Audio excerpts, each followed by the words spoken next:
First কথা তোমালোকে কি কৰিবা মই দুটামান ইম্পৰ্টেন্ট কথা কৈ থওঁ হা মই তোমালোকক নোটছ দি দিম ধুনীয়াকে তোমালোকে একো চিন্তা কৰিব নালাগে নোটছ বিলাক পুৰা পাই যাবা এটা কথা মই গ্যাৰান্টি দি ক'ব পাৰো তোমালোকে যদি মোৰ গোটেইবিলাক এই ভিডিঅ' চোৱা ক্লাছৰ তাৰ লগতে যি নোটছ দিওঁ নোটছ বিলাক যদি ভালকে লিখি যোৱা আৰু পৰীক্ষাৰ আগত যদি ৰিভাইজ কৰি যোৱা ন তোমালোকে একো কিতাপো নপঢ়িলেও হ'ল এনচিইআৰটি বুক নপঢ়িলেও হ'ল মই এনচিইআৰটিৰ পৰা ভালদৰে পঢ়াই যাম গতিকে তোমালোকে এনচিইআৰটি নপঢ়িলেও হৈ যাব বুজি পালা পালো স্যাৰ এতিয়া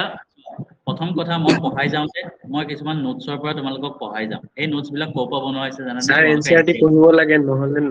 কনসেপ্ট ক্লিয়াৰ নহয় স্যাৰ সেইটোৱে মই এনচিইআৰটিৰ পৰাই পঢ়াম মই যি নোটছ বনাইছো চব এনচিইআৰটি গোটেই এনচিইআৰটিখন ভালকে পঢ়ি পেলাই তোমালোকৰ নোটছ বনাম মই এতিয়ালৈকে কোনো ৰেফাৰেন্সো চোৱা নাই হা তোমালোকক মই কৈছিলো Okay, sir. ৰেফাৰেন্স কিনিব পাৰা ৰেফাৰেন্স যদি কিনিব মন আছে তোমালোকে প্ৰডিপছখন লৈ ল'বা মই অলপ পিছলে পঢ়াম ৰেফাৰেন্সখন স্যাৰ আপুনি কোৱা প্ৰডিপছখন মই কিনিলো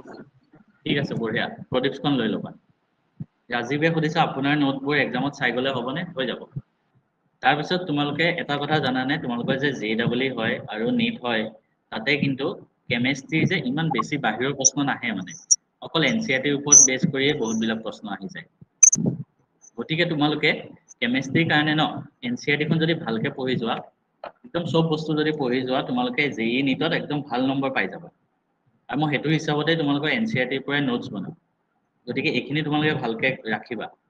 তাৰ লগতে JEE আৰু NEETত কেমিষ্ট্ৰি বস্তুবোৰ অলপমান ইজি আহে বেলেগৰ তুলনাত যদি তোমালোকে কেমিষ্ট্ৰিখিনি ভালকে আয়ত্ত কৰিব পাৰা এই দুটা তোমালোকৰ বোৰ্ড এক্সামতে হওক বা তোমালোকৰ JEEতে হওক বা NEETতে হওক চবতে তোমালোকে ভাল নম্বৰ পাবা এইটো কথা ফাৰ্ষ্ট তোমালোকক যি ক'ব আছিলে ঠিক আছে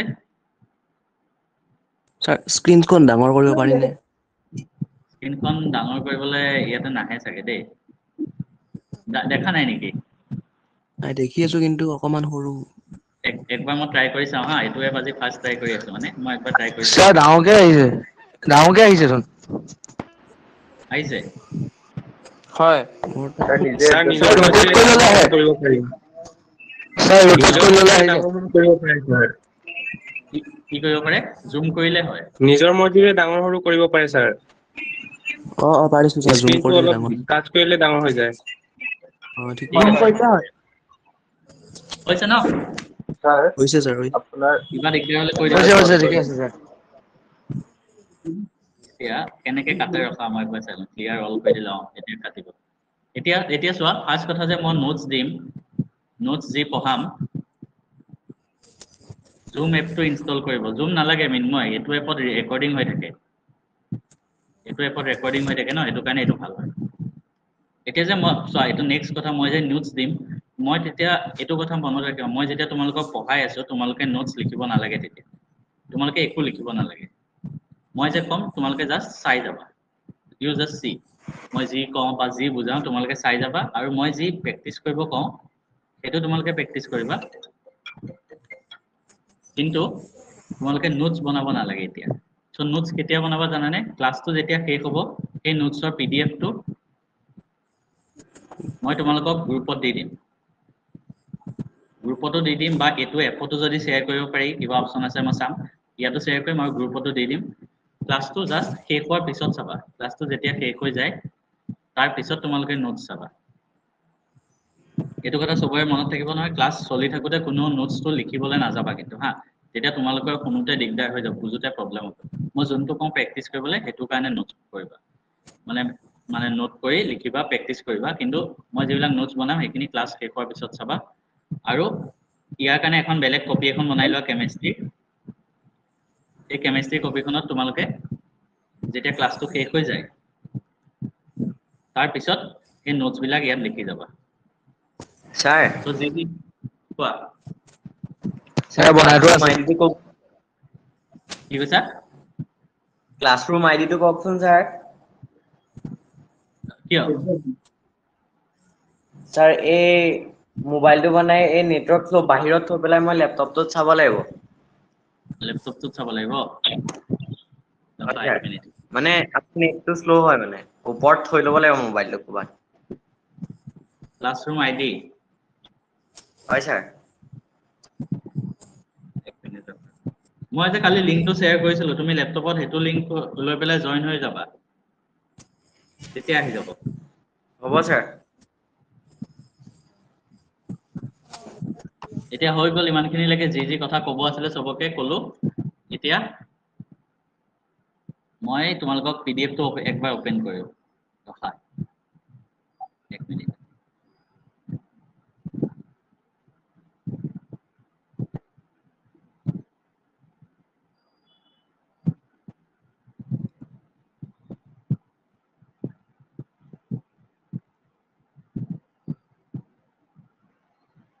দেখিছা সবে স্যাৰ স্যাৰ দেখিছো দেখিছে স্যাৰ স্যাৰ দেখিছো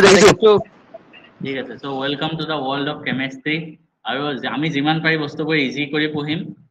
আৰু মই এতিয়া পঢ়াই যাম তোমালোকে জাস্ট বস্তুবোৰ চাই যোৱা এতিয়া কোনেও নোট নকৰিবা মই যোনটো বস্তু প্ৰেক্টিস কৰিব কম হেতুতে নোট কৰিবা চোৱা কি কৰিব লাগে মই অলৰেডি তোমালোকক ক'লোৱে আমি এতিয়া জাস্ট ডাইৰেক্ট আহি যাওঁ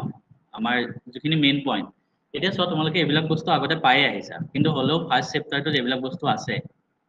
কিন্তু এসোপামান বস্তু আছে তাৰ ভিতৰত যি ইম্পৰ্টেন্ট হয় মই অকল সেইখিনি বস্তুৰে নোটছ বনাই দিছো matter can exist in 3 physical state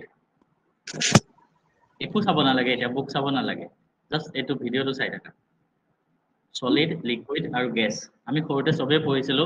যে পদাৰ্থৰ তিনটা মানে ষ্টেট থাকে ঠিক আছে matter can exist in 3 state solid liquid আৰু গেছ সবে জানো সলিড আৰু এটা লিকুইড আৰু এটা গেছ এতিয়া আমি সবে সৰুতে কি পঢ়িছিলো solid have definite volume and definite shape মানে এটা সলিড ধৰা আমাৰ এটা কাঠৰ টুকুৰা এটা আছে এইটো এটা কাঠৰ টুকুৰা ইয়াৰ এটা নিৰ্দিষ্ট আয়তন থাকে ভলিউম মানে কি হয় আয়তন আমি সবে জানো অসমীয়া মিডিয়ামৰ খিনিৰ কাৰণে মই অসমীয়াত কৈ যাম চিন্তা কৰিব নালাগে এটা নিৰ্দিষ্ট আয়তন থাকে আৰু এটা নিৰ্দিষ্ট আকৃতি থাকে মানে আমাৰ এটা কাঠৰ টুকুৰা এটা আছে তোমালোকৰ হাতত ফোনটো আছে এইবিলাক সলিড হয় সলিড মানে নিৰ্দিষ্ট গোটা বস্তু আয়তন আৰু নিৰ্দিষ্ট আকৃতি থাকে হৈ গ'ল নেক্সট হ'ল লিকুইড লিকুইড মানে যোনটো তোমালোকৰ পানী তেল সেইবিলাক সো লিকুইডৰ কি হয় জানানে এটা নিৰ্দিষ্ট আয়তন থাকে লিকুইড বিলাকৰ এটা নিৰ্দিষ্ট আয়তন থাকে পানী তোমাক কিমান দিলে 1 লিটাৰ এটা এটা নিৰ্দিষ্ট আয়তন ঠিক আছে কিন্তু তাৰ নিৰ্দিষ্ট শেপ নাথাকে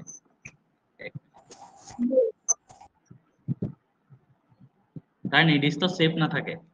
লিকুইডৰ কোনো নিৰ্দিষ্ট শেপ নাথাকে তাৰ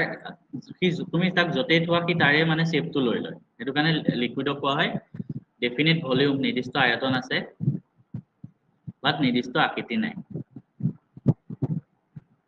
হৈ গ'ল এইখিনিলৈকে মাতটো যোৱা নাই নেকি আহিছে স্যাৰ স্যাৰ আহিছে স্যাৰ আহিছে আহিছে স্যাৰ ঠিক আছে হৈ গ'ল এতিয়া নেক্সট আমি গেছৰ ক্ষেত্ৰত যাওঁ গেছ তো গেছৰ ক্ষেত্ৰত কি হ'ব চোৱা have neither definite volume nor definite shape মানে গেছৰ ক্ষেত্ৰত এনেকুৱা হ'ব কোনো তাৰ ভলিউমো নাই কোনো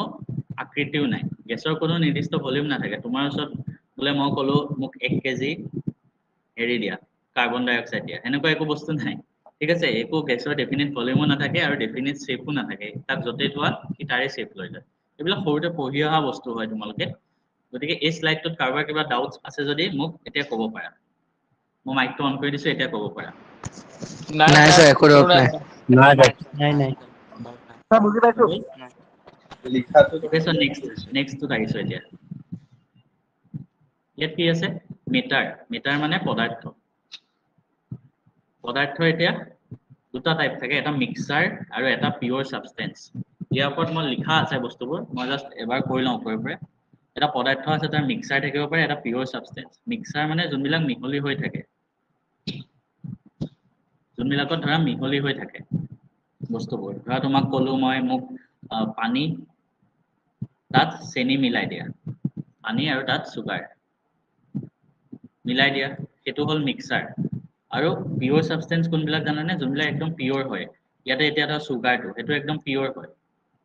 তাত একো বস্তু মিলি থকা নাই এইটো কোৱা হয় এইটো কাৰণে পিওৰ আৰু এফালে মিক্সাৰ ঠিক আছে এটা মিক্সাৰৰ দুটা টাইপ হোমোজেনিয়াছ আৰু হেটেৰোজেনিয়াছ মই অলপ ওপৰে কৈ দিম ইয়াৰ ওপৰত লিখা আছে লিখাখিনি দেখাই দিম বা ওপৰে কৈ দিম চোৱা হোমোজেনিয়াছ মানে অসমীয়াত কি কোনোবাই জানে নেকি কোৱাচোন এক মিনিট মই মাইকটো অন কৰি দি আছো হোমোজেনিয়াছ মানে অসমীয়াত কোনোবাই জানে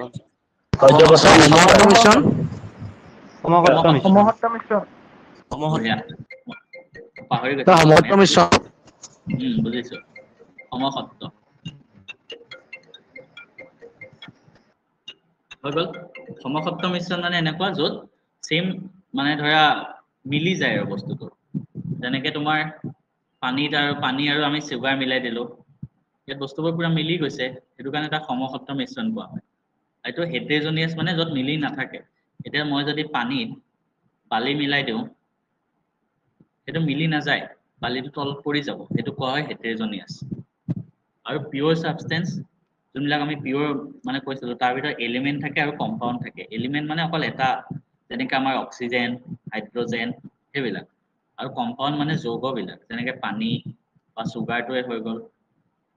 সেইবিলাক বস্তু এইখিনি বেছিক হয় ইমান বেছি এইবিলাকৰ ওপৰতে ৰিচাৰ্চ কৰি তোমালোকে পঢ়িব নালাগে জাষ্ট ওপৰে জানি থোৱা এইবিলাক ইমান পৰীক্ষাত নাহেও ইমান ইম্পৰ্টেণ্টটো নাহে এতিয়া চোৱা নেক্সট ওপৰে কৈ যাওঁ এইটো কাৰণে নোটছটো বাৰু মই দিয়ে দিম টেনশ্যন ল'ব নালাগে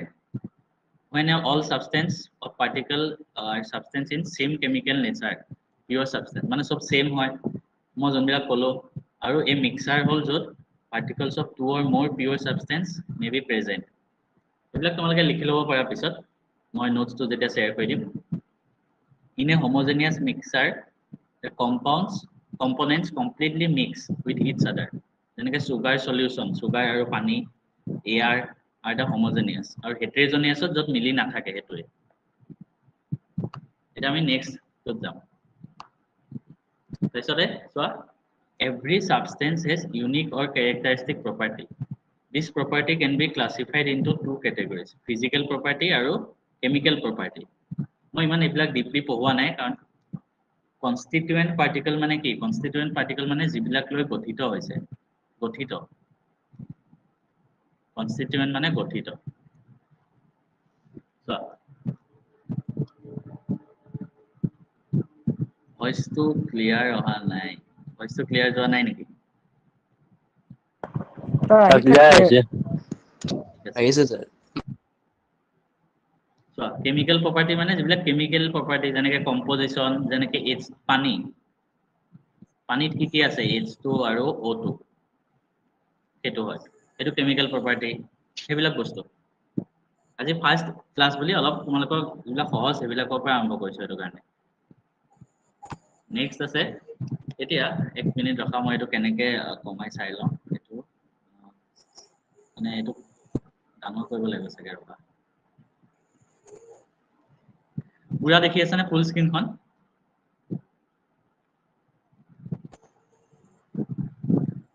এক মিনিট আছো স্যাৰ মই যেতিয়া ডাঙৰ কৰি দিছিলো ফুল স্ক্ৰীনখন দেখি আছে ন ঠিক আছে বঢ়িয়া ইয়াতে থক এতিয়া চোৱা basic physical quantities and their unit চোৱা তোমালোকে SI ইউনিট কেটা কিন্তু জানিব লাগিব হা SI ইউনিট প্ৰত্যেকটো ক্লাছতে ইউজ হ'ব SI ইউনিট সেইটো কাৰণে মই আৰম্ভণিতে SI ইউনিটটো পঢ়াই লৈছো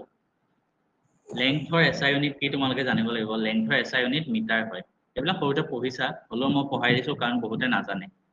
মাস SI ইউনিট কেজি টাইমৰ কাৰণে সেকেন্ড তাৰপিছতে কাৰেণ্টৰ কাৰণে এম্পিয়াৰ তাৰপিছত temperature kelvin amount of substance এটো মোল আৰু এইবিলাক এটো নালাগে এটো এতিয়াই নালাগে খালি এমাউন্ট অফ সাবস্টেন্সৰ লাগে জানিলে হ'ল মোল ঠিক আছে এইবিলাক সিম্বল বিলাকো নালাগে জাস্ট এখিনি জানিলে হ'ল ওপৰৰ পৰা কৈ দিছো কাৰণ এইবিলাক সৰুতে তোমালোকে পাই আহিছা কিহৰ ইউনিট কি জাস্ট SI ইউনিট বিলাক মনত ৰাখিবা মই যদি কওঁ লেংথৰ SI ইউনিট তোমালোকে সেন্টিমিটাৰ লিখি থৈ নাহিবা মিটাৰ হ'ব ঠিক তেনেকৈ মই যদি মাছৰ SI ইউনিট কওঁ তোমালোকে গ্ৰাম নিলিখিবা কেজি হ'ব সেইটো এইবিলাক তোমালোকে মনত ৰাখিবা Sir, কোৱা Sir, luminous intensity. sir, luminous intensity to cause use হয় ন? সেইটো এতিয়া ইউজ নহয় এইটো মানে তোমালোকে এইটো কেমিষ্ট্ৰিত নাই এইটো ফিজিক্সতে আছে এনে অলপ কৈ দিয়কচোন ছাৰ মানে কেনেকুৱা এইটো এনে তোমাৰ কৈ দিয়কচোন। কেণ্ডেলা এইটো মানে তোমাৰ চোৱা এইটো কাৰেণ্টৰ যোনটো চেপ্টাৰ আছে ফিজিক্সত এইটো চাগে তোমালোকৰ ক্লাছ 12তহে আছিলে নেকি পাহৰি থাকিলো কোনটো আছিলে তাত ইউজ হয় মানে এইবিলাক এতিয়া তোমালোকে ইমান এইবিলাক জানিব নালাগে কেণ্ডেলা এইবিলাক মললৈকে জানিলে হ'ল ঠিক আছে ঠিক আছে ছাৰ নেক্সট এতিয়া নেক্সট যদি যাওঁ মই নেক্সটত এতিয়া চোৱা মই এটা কথা তোমালোকক কৈ থওঁ মাছ আৰু ৱেট অসমীয়াত মাছটো হ'ল ভৰ আৰু ৱেটটো হ'ল ওজন ঠিক আছে এতিয়া এই দুটাৰ মাজত কিন্তু পাৰ্থক্য আছে মাছ আৰু ওজন মাছ আৰু ৱেটৰ মাজত পাৰ্থক্য আছে কোনোবাই জানে যদি কোৱাচোন ছাৰ মাছটো বেলেগ হ'ব নোৱাৰে কিন্তু বেলেগ হ'ব পাৰে Mass is amount of substance present in a body. কি কৈছা ছাৰ মাছটো Sir, সদায় weight কনষ্টেন্ট to হয় কিন্তু ৱেটটো amount of জেগা substance. ছাৰ Sir, মাছটো ফিক্স থাকে কিন্তু ৱেটটো ফিক্স নাথাকে এই গ্ৰেভিটেশ্যনেল ফ'ৰ্চৰ মতে বেলেগ হৈ থাকে বেলেগ হৈ থাকে ন হয় হয় এইটোৱে কথা এক মিনিট ৰখা চোৱা মাছটো এনেকুৱা হয় যোনটো মই ভৰ মাছ মানে ভৰ সেইটো এনেকুৱা হয় তোমালোকৰ গ্ৰেভিটেশ্যনেল ফ'ৰ্চৰ মতে চেঞ্জ নহয় এইটো কনষ্টেণ্ট মাছটো সদায় কনষ্টেণ্ট থাকে কিন্তু ওজন যোনটো হয় সেইটো কনষ্টেণ্ট নাথাকে এইটো সলনি হৈ থাকে এই বস্তুখিনি তোমালোকৰ ইয়াত লিখা আছে চাচোন এই কালাৰটো মই চেঞ্জ কৰিব চাই আছো Sir, audio to বেয়া আহিছে অডিঅ' বেয়া গৈছে নেকি বহুত ফাটি ফাটি আহি আছে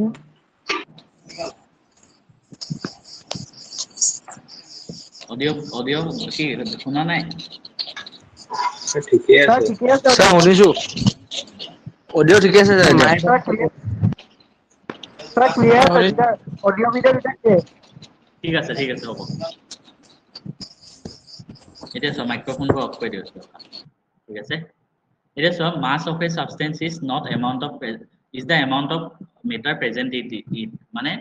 মাছ of a substance is the amount of matter present in it তাৰ মানে হ'ল মাছ মানে হ'ল ভৰ মানে হ'ল তাত কিমান মানে মেটাৰ আছে কিমান পদাৰ্থ আছে তোমাক যদি মই যদি কওঁ তোমাক এটা বল আছে ঠিক আছে এই বল আছে এই বলটোৰ মাছ 1 KG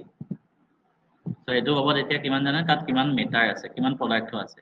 while weight is the force exerted by gravity on an object মানে কি কৈছে ইয়াতে মই বস্তুটো একবাৰ ভালকে তোমালোকক বুজাই দিওঁ তেতিয়া বুজি পাবা আমাৰ এটা বল আছে ঠিক আছে ইয়াতে বলটোৰ weight ধৰা মই ক'লো 1 কেজি এতিয়া মই যদি কওঁ তোমালোকক ইয়াৰ মাছ হ'ল 1 কেজি তাৰ মানে এই বলটো তুমি লৈ যোৱা চন্দ্ৰত লৈ যোৱা এইটো ধৰা চন্দ্ৰ এই বলটো তুমি চন্দ্ৰটো লৈ যোৱা তাৰ যোনটো ভৰ মানে যোনটো মাছ সেইটো 1 কেজিয়ে থাকিব কিন্তু এই বলটো যদি মই ৱেট কৈ দিওঁ 1 কেজি এইটো পাৰ কিবা এটা আছিলে 1 নিউটন সৰি আৰু কেনেকে ইয়াতে লিখি দিওঁ এই বলটোৰ দ্বাৰা ৱেট হ'ল 1 নিউটন ৱেটটো হ'ল 1 নিউটন বুলি যদি মই কৈ দিওঁ তেতিয়া তাৰ মিনিং কি হ'ব জানানে এই ৱেটটো যদি মই বলটো লৈ গৈ ইয়ালৈ লৈ যাওঁ চন্দ্ৰলৈ ইয়াৰ ৱেট কিন্তু চেঞ্জ হৈ যাব তাত 1 নহয় কিয় নহয় জানানে weight may vary from one place to another due to change in gravity মানে গ্ৰেভিটিৰ লগত ৱেটটো ডিপেণ্ড কৰে গ্ৰেভিটি মানে পৃথিৱীৰ মাধ্যাকৰ্ষণ শক্তি অসমীয়াত যোনটো কোৱা হয় মাধ্যাকৰ্ষণ গ্ৰেভিটি মানে মাধ্যাকৰ্ষণ শক্তি গতিকে ৱেটটো মাধ্যাকৰ্ষণ শক্তিৰ ওপৰত ডিপেণ্ড কৰে তুমি পৃথিৱীত এটা বস্তুৰ যিমান ওজন হয় চন্দ্ৰত গৈ তাৰ ওজন বেলেগ হৈ যাব বদলি যাব বুজি পালা এইটো কিবা ডাউট আছে নেকি কাৰোবাৰ ছাৰ নাই নাই ছাৰ ঠিক আছে বঢ়িয়া নাই ছাৰ এতিয়া চাবা নেক্সটটো আমি চোৱা নেক্সটটো তোমালোকক এটা মানে এটা কিউব আছে এইবিলাক কিবা কিবি লিখা আছে তোমালোকে ইয়াৰ ওপৰত একদম ৰিচাৰ্চ কৰিব একো দৰকাৰ নাই জাষ্ট দুটা ফৰ্মুলা কওঁ মনত ৰাখি লোৱা এইবিলাক ইমান মানে ডিপলি চাব নালাগে কাৰণ এইবিলাক সৰু সৰু বস্তু মনত ৰাখিব লাগিব খালি জাষ্ট দুটামান ফৰ্মুলা কম সেইটো মনত ৰাখি ল'লে হ'ল এটা হ'ল 1 লিটাৰ মানে কি হয় 1000 মিলিলিটাৰ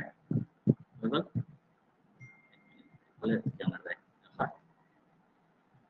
তলত লিখি দিওঁ 1 লিটাৰ মানে হ'ল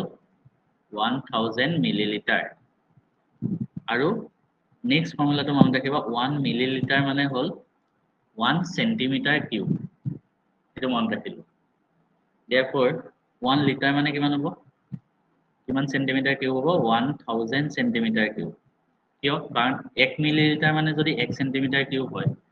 1000 মিলিলিটাৰ মানে 1000 সেন্টিমিটাৰ কিউব হ'ব গতিকে 1 লিটাৰ মানে 1000 মিলিলিটাৰ আৰু সেইটো ইকুৱেল টু 1000 সেন্টিমিটাৰ কিউব এই তিনিটা ফৰ্মুলা জাষ্ট তোমালোকে মনত ৰাখা তোমালোকৰ যোনখন কপি বনাই মানে লিখিবা তাত এই তিনিটা ফৰ্মুলা লিখি ৰাখা কাৰণ মই নোটছত এইটো এড কৰা নাই গতিকে এই তিনিটা ফৰ্মুলা একবাৰ চবে লিখি ৰাখা মই 2 মিনিট সময় দিছো আৰু তেতিয়ালৈকে কাৰোবাৰ কিবা ডাউট থাকিলেও মোক ক'ব পাৰিবা Sir, কপিত লিখি লওঁ নে এতিয়া পিছত নোটত লিখিম হ'ব লিখি ল'লে হ'ল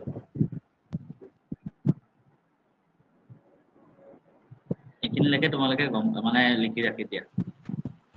স্যাৰ এইটো এইখিনিটো এনেই পঢ়াইছে মানে চেপ্টাৰটোতো নহয় ডায়াগ্ৰামটো কি হয় মানে ডায়াগ্ৰাম নালাগে লিখিব এইবিলাক এই অকল ফৰ্মুলা তিনিটা লিখা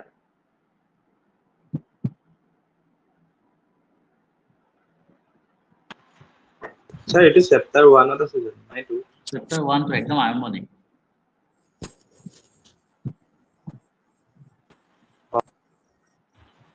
বুজাইছিলে কিন্তু তেতিয়া মই বহুত নেক্সট ডিফিকাল্ট কাৰোবাৰ থাকি গ'লে ৰেকৰ্ডিংটো চাই লিখি ল'ব পাৰিবা কেছ নাই নেক্সট চোৱা ডেনচিটি মানে মাছ বাই ভলিউম এইটো আমি চবেই সৰুতে পাই আহিছো ডেনচিটি মানে হ'ল ঘনত্ব অসমীয়াত মই যদি কওঁ ইকুৱেল টু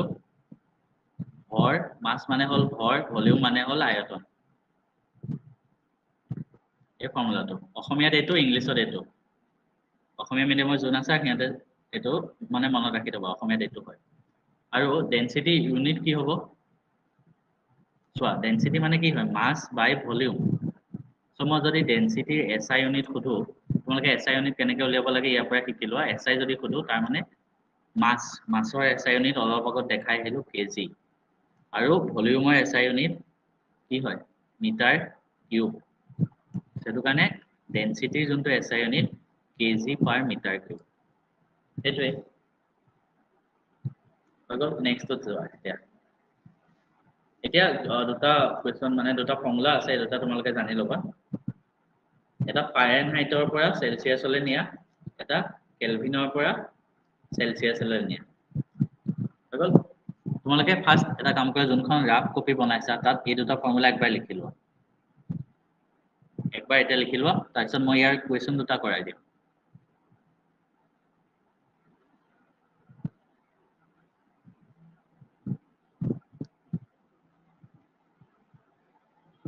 ৰিলেটিভ ডেনচিটি কি ৰিলেটিভ ডেনচিটি কি মই পিছত কৈ দিম এতিয়া জাষ্ট তোমালোকে এইটো বস্তু চোৱাচোন ৰিলেটিভ ডেনচিটি মানে এটাৰ লগত এটা ৰিলেট কৰে তোমাক যদি মই যদি কওঁ বলটো আৰু মোবাইলটো দুটাৰ মাজত কি ডেনচিটি মানে বলটোৰ ডেনচিটি উইথ ৰেসপেক্ট টু মোবাইল সেইটো ৰিলেটিভ ইমান বেছি টানকে এতিয়া চাব নালাগে সহজ বস্তুবিলাক চোৱা আগত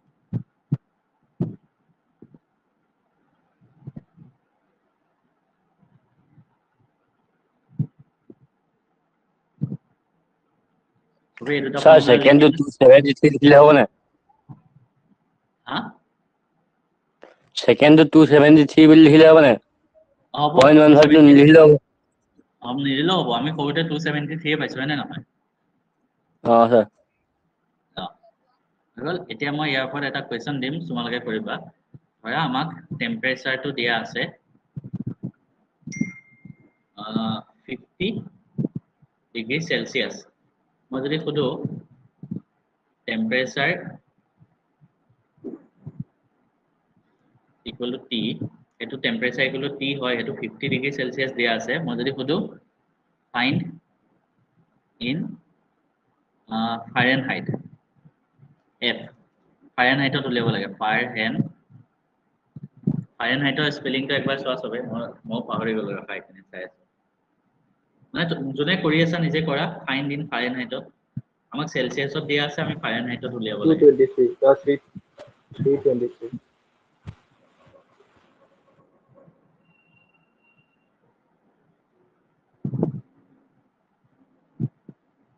কাৰোবাৰ ওলাল যদি কৈ দিবা এনসাৰটো লিখি দিবা এই কমেন্টত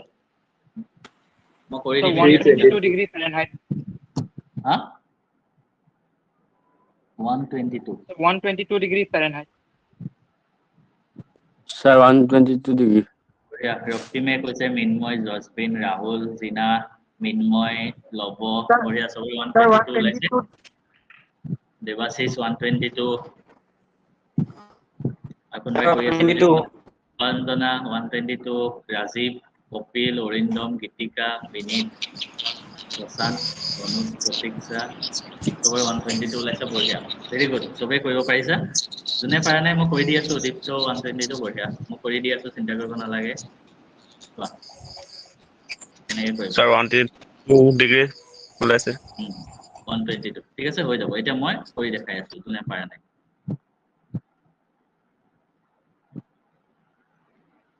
চোৱা মই কি কৈছিলো টেম্পাৰেচাৰটো 50 ডিগ্ৰী সেলসিয়াস আছে আমি কিহত উলিয়াব লাগে ফাৰেনহাইটত উলিয়াব লাগে সো আমি কি জানো ফৰ্মুলাটো ফাৰেনহাইট মানে কি হয় 9/5 ইনটু সেলসিয়াসত যেটো দিয়া আছে প্লাস 32 হেতু ফৰ্মুলা আমাক এতিয়া সেলসিয়াসত কিমান দিয়া আছে 50 সো 9/5 ইনটু সেলসিয়াসত কিমান দিয়া আছে 50 ডিগ্ৰী সেলসিয়াস সো জাস্ট 50 লিখিবা ইয়াতে হৈ গল প্লাস 32 এতিয়া 5 50 কাটিলে 10 মানে 9 10 গুণ 90 হ'ব প্লাস 32 হ'ব দুইটা যোগ কৰিলে 122 আমি এতিয়া কিহত উলিয়াব লাগে ফাৰেনহাইটত সো এনসাৰটো ডিগ্ৰী ফাৰেনহাইট এনেকৈ লিখি থৈ আহিব এটো এনসাৰ হৈ গল সো সবে কৰিব পাৰিছে এতিয়া নেক্সট কোৱেশ্চনটো কৰিম ইয়াৰ ওপৰত নেক্সট কোৱেশ্চনটো মই তোমালোকক ফাৰ্স্ট কৰিব দিম টেম্পাৰেচাৰ আছে same 50 degree Celsius now find in kelvin কেলভিনত উলিয়াবা একদম ইজি সবে উলিয়াই কমেন্টত লিখি দিয়া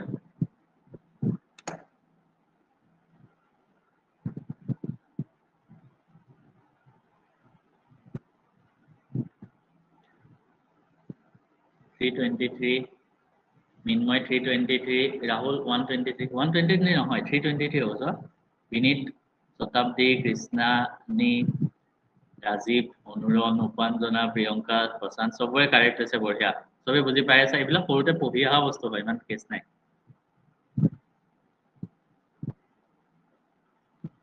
প্ৰতীক্ষা কপিল এইটো একদম সহজ প্ৰশ্ন মই নকৰালে হ'ব সবে পাৰিব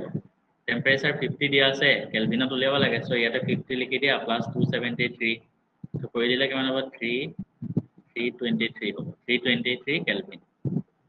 মই এনসাৰটো নগল নেকি হিমাংশু আহিছে চাগে মই নপঢ়িলো চাগে সবে পাৰিছা কেছ নাই সহজ হয় এইবিলাক এইবিলাক সৰুতে পঢ়ি অহা আৰু পৰীক্ষাত ইমান এইবিলাকৰ পৰা প্ৰশ্নও নাহে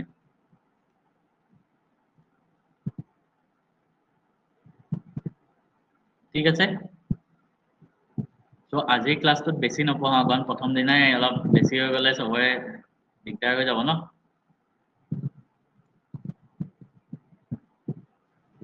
সো কাৰোবাৰ কিবা